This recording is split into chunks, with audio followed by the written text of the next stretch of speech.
सुमंत जी राजा दशरथ जी के संदेश को अनेक भांति से अनुनय विनय कर राम जी को सुनाते हैं कि सुकुमारी सीता वन के कष्टों को सह न सकेगी, इसलिए जिस किसी तरह सीता अयोध्या लौट आवे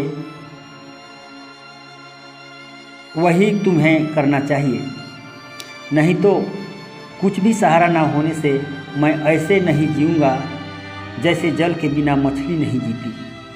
पिता के संदेश को सुनकर राम जी सीता को अनेक भांति से समझाया कि यदि तुम लौट जाओ तो सास ससुर प्रिय कुटुंबी सबका दुख दूर हो जाएगा।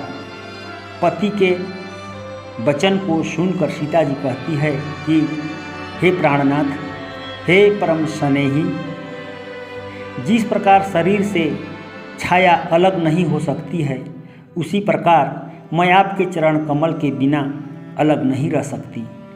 हे सुमंत, मेरी ओर से सास ससुर के चरणों में गिरकर प्रार्थना करना कि मेरे लिए कुछ भी चिंता ना करें, मैं वन में सुखी हूँ। सीता जी की ऐसी शीतल वाणी सुन सुमंत ऐसे घबराए जैसे मणि खो जाने पर सर्प व्याकुल हो जाता है। इस प्रकार सुमंत निराश होकर लौट जाते हैं। फिर आगे रथ हाकेऊ है राम तन हेरी हेरी हिनाही देखि निषाद विषाद बस धुनहि शीस पछिताही। सियावर रामचंद्र की जय। फिर सुमंत ने रथ हाँका, तब घोड़े राम जी की ओर देख देख कर हिनहिनाने लगे। यह देखकर निषाद दुखी हो सिर धुन धुन कर पछताने लगे। फिर आगे कहते हैं जासु वियोग विकल पशु से प्रजामा तू पितु जिया कैसे बरबस राम सुमंत पठाए सुरसरी तिराया पुत बयाए सुरसरी तिराया पुस बयाए जासु वियोग विकल पशु ऐसे प्रजा मातु पितु जियहि कैसे। तो कहते हैं जिनके वियोग में पशु अर्थात घोड़ा भी इस प्रकार से व्याकुल है, तो उनके वियोग में प्रजा और माता पिता कैसे जिएंगे। बरबस राम सुमंत पठाए सुरसरी तीर या पूत आए। श्री राम जी ने जैसे तैसे सुमंत को लौटाया और आप गंगा जी के तट पर आए। फिर आगे कहते हैं मांगी नावना के वटु यहाना कहई तुम हार मरमु मय जाना।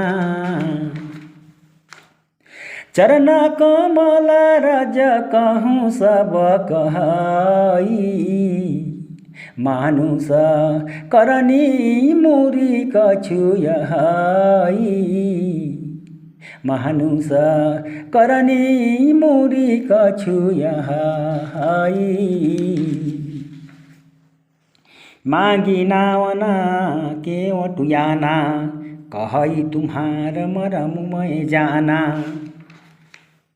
चरण कमल रज कहूँ सब कहई, मानुष करनी मूरी कछु यहई। आगे कहते हैं, उन्होंने केवट से नाव लाने को कहा। श्री रामचंद्र जी ने केवट से नाव लाने को कहा, पर वह नहीं लाया और बोला, मैं आपके भेद को जानता हूँ।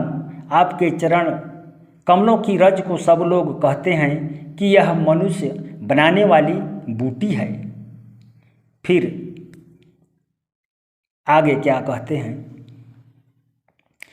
छुवत शिला भई नारी सोहाई, पाहन तेना काठ कठिनाई,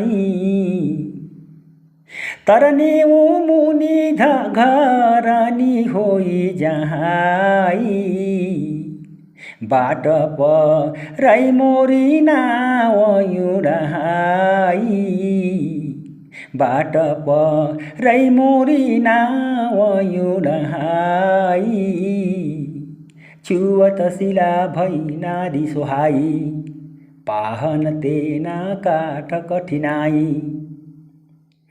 आगे कहते हैं कि इनके छूते ही शिला सुंदर स्त्री हो गई। पत्थर से कठोर तो काठ नहीं होता, नाव भी मुनि की स्त्री हो जाएगी। तरनी मुनि घरनी हो जाई, बाट परई मोरी ना उड़ाई। कहते हैं कि यदि मेरी नाव उड़ गई तो मेरी जीविका की राह सारी खत्म हो जाएगी। फिर आगे तुलसीदास जी लिखते हैं, यही प्रतिपालौ सब परिवारू, नहीं जानब कछु औरु कबहारू, जौ प्रभु पार अवसी गाचहूँ, मोहि पद पदुम पखारन कहूँ, मोहि पद पदुम पखारन कहूँ, यही प्रतिपालौ सब परिवारू, नहीं जानब कछु और कबारू। आगे लिखते हैं, इसी नाव से मैं सारे कुटुंब का पालन करता हूँ और दूसरा हुनर मेरे पास कुछ नहीं है। जौ प्रभु पार अवसी गाचहूँ, मोहि पद पदुम पखारन कहूँ। इसलिए हे प्रभु, यदि आप गंगा जी को पार जाना चाहते हैं तो मुझको अपने चरण कमलों को धोने की आज्ञा दीजिए, तब मैं पाँव धोकर और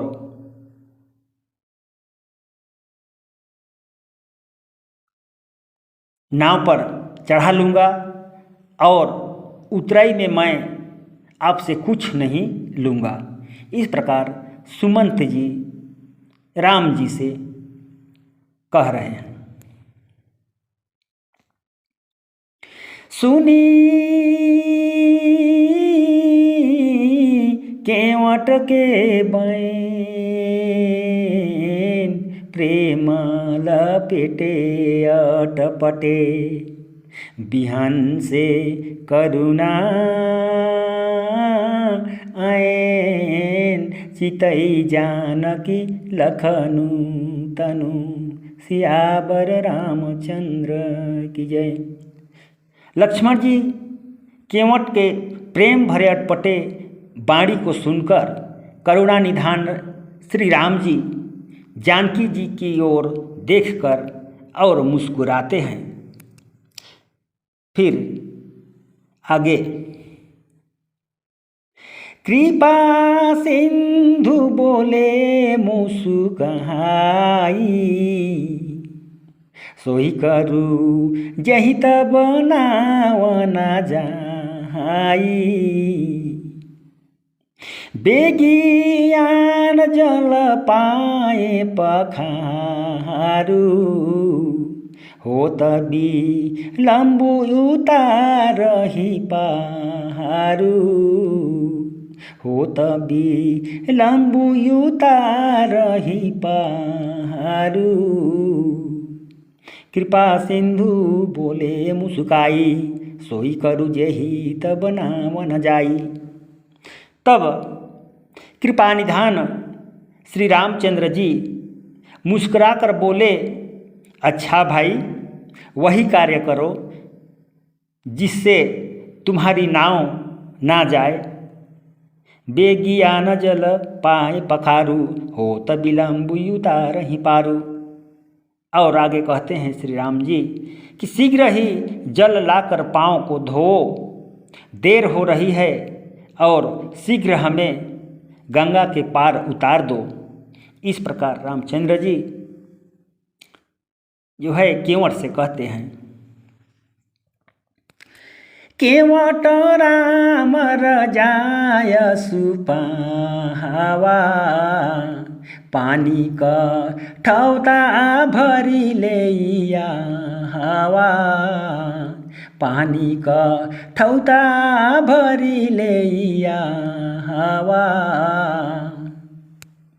केवट राम रजाय सुपावा पानी का ठौता भरी ले आवा।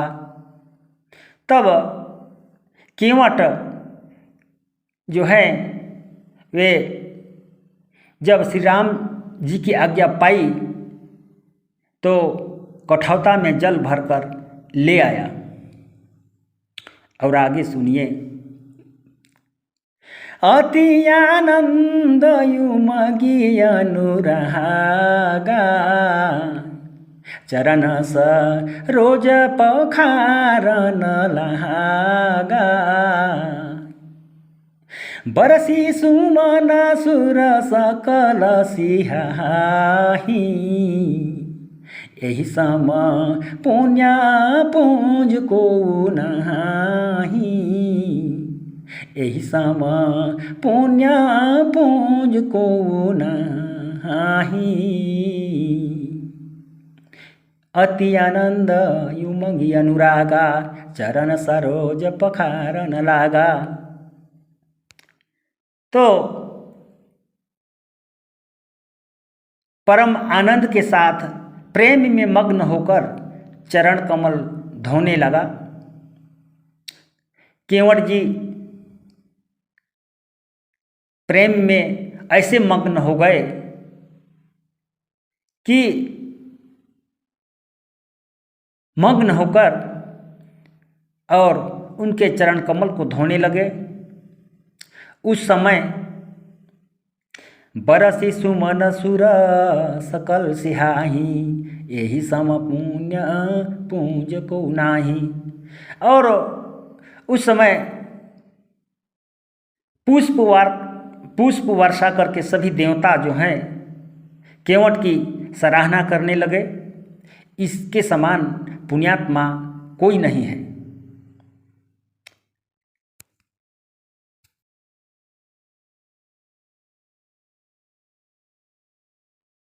पद पखारी जलपान करी आपू सहित परिवार पितरु पार करी प्रभु ही पुनि मुदित गयौले पार सियावर रामचंद्र किए। केवट जो हैं चरण धोकर अपने कुटुंब सहित चरणामृत पान कर उसके प्रभाव से अपने पितरों का उद्धार कर प्रसन्न होकर प्रभु को गंगा जी के पार ले गया। फिर आगे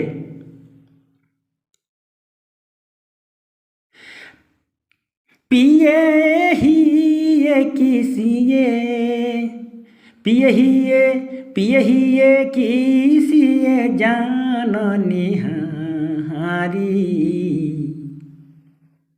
मणिमुदरी मन मुदित युताहारी कहेऊ कृपालले हुयुतराई केवट चरण गहेय कुलाई केवट चरण गहेय कुलाई पिए हिए की सिए जान निहारी मणिमुदरी मन मुदित युतारी।